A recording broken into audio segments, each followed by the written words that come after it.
Hey guys, welcome. So today I want to talk to you about one of the places that everybody, when I mean everybody, everybody that is financially free, everybody that has financial literacy, everybody that knows the assignments of their dollar starts from the same place.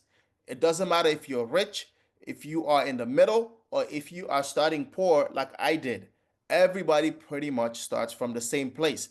Usually, I don't make generalized statements like this to make a point. I hate making blanket statements. But for this one, it makes sense because that's what everybody does. You go to a financial planner, they're going to talk to you about this. You go to an accountant, they're going to talk to you about this. Your favorite store does this. Your favorite millionaire does this. Your content creator does this. Everybody starts from the same place. That's the information that I want to share with you today. I'm going to do it in two parts. We're going to go through the bullet points, and then I'll share with you the way that I like to learn it, which is a visual form, right? So let's get started. When it comes to financial freedom, like I said, everybody starts from the same place. And what is this place? That place is called a budget.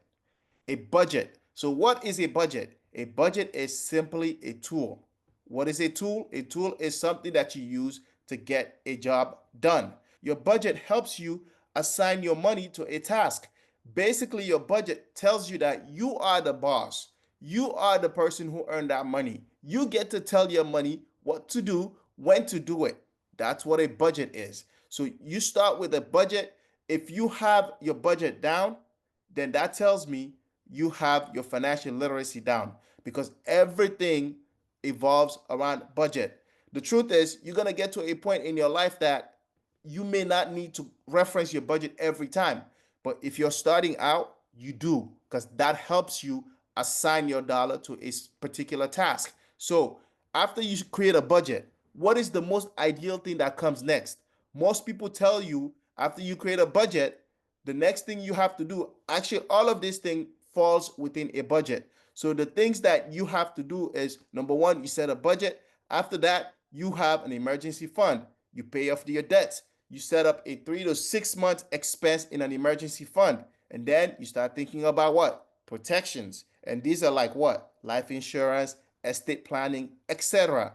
After that, you start thinking about investing. When we talk about investing, we're talking about 401k. If you qualify, you can do Roth IRA or traditional IRAs. There are different methods, different ways of investing. Investing is essentially saying that you make your money work for you rather than you working for the money. But the truth is, you've already worked for the money. So what you're trying to do now is make your money also work with you or work for you so that you can make more of it. That's what that is. I don't believe in people saying, make your money work for you. No, because you've already worked for the money. Now you're taking your money and allowing your money to also do work for you.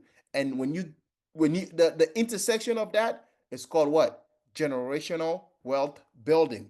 That's what that's what this is all about. And that's how the things work. And so after that, after you start investing, right? You start thinking about what is important to you. For me, I'm a dad. I already mentioned that to you. I'm a dad of two. I have two kids. So now I'm starting to think about what do I want my kids to be like? What do I want my kids' future to look like? And now you start thinking about college savings account. I've set up college savings account for both of my kids. I have a 3 year old, and at the time of recording this, I have an almost 6 month old baby. Both of them have college savings account. And the next thing after that is saving for special occasions. Special occasion means you want to buy a home, you want to travel, you want to save for a wedding. All of these things are considered special occasions, and you have other special occasions that you want to save for. It doesn't matter, but as long as you have a budget, all of these things will make sense because you got eventually all of these things are going to be what? Line items in your budget. And so after all of this, what do you do next? You go crazy. What is going crazy? It means that you get to spend your money how you see fit on causes that you care about, causes that bring you rewards, causes that make you feel good about yourself. That's what going crazy is. But this is after what? You have a budget that tells you exactly where your money is coming from and assigning your money to a particular task. Now that we've covered the bullet format of this presentation, let's go to my favorite format, which is visualizing this one. We're still setting the stage. We're still trying to put together the foundational elements that we need in order for us to realize our vision. So let me go to the next slide.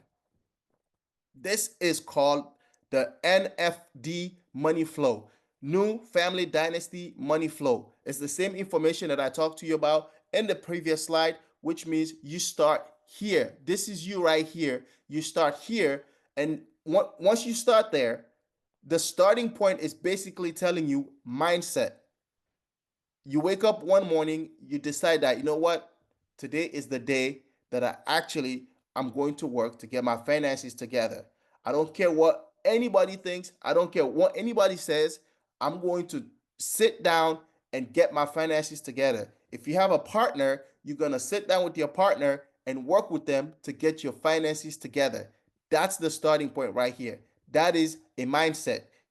It doesn't come from anywhere. It just comes from within you. You have to be motivated enough to understand that I have future plans. So how do I make sure that my future plans, I realize them when I get to the future?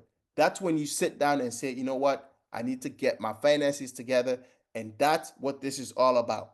Once you sit down and realize that you need to get your finances together, the next ideal thing is what? You set up a budget. That's the same information that we covered previously. Set up a budget. If you have a budget, you can move through the different levels. What I'm going to do is in the following videos, each of these boxes is essentially going to have a video, and I'm going to explain exactly what we need to do to get to the point where we're going crazy with our money. For the sake of this video, this is foundation of video, we are going to go through the same information we went through. So if you start and you set up a budget, you go to the next ideal thing. You set up what? A starter emergency fund. If you have that, you talk about what? Paying off your debts. If you've done that, now you can set aside 3 to 6 months expense in an emergency fund. Some people say what? You can set up 3 to 6 months, 3 to 9 months, or the whole year. It depends. It doesn't matter really. As long as you're starting and you're doing something, for me, that's what matters. If you have 2 months, good. If you have 3 months, good. If you have 6 months, even better. If you have 9 to 12 months, best case scenario. I love it. So it doesn't matter. It just matters to me as long as you start.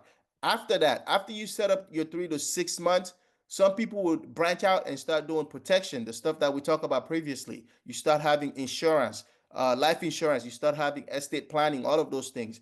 And then the next ideal thing is what? Investing for retirement.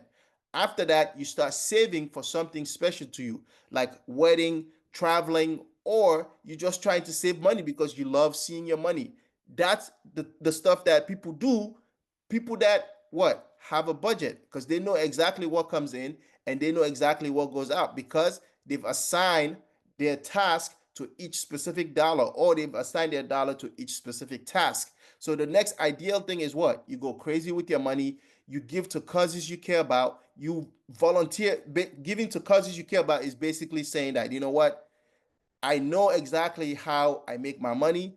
I know exactly that I also have investments that's making me more money. Now I'm going to give to places and causes that I care about. And it doesn't have to be like a nonprofit organization, it could simply be family members. Now, when your cousin calls you, when your uncle calls you, when your mom calls you, now you have disposable income to share with them without having to scratch your head, without having to think that, oh, I don't have enough. You have enough because now you have a budget that tells you that you have enough. That's what this whole thing is about. I have a branch right here at the top. It says, "Do you have a budget?" If yes, you start going down. If you don't have a budget, what did I say? You have to go back and start with a budget. So every single person that you know that's doing financially well has a budget.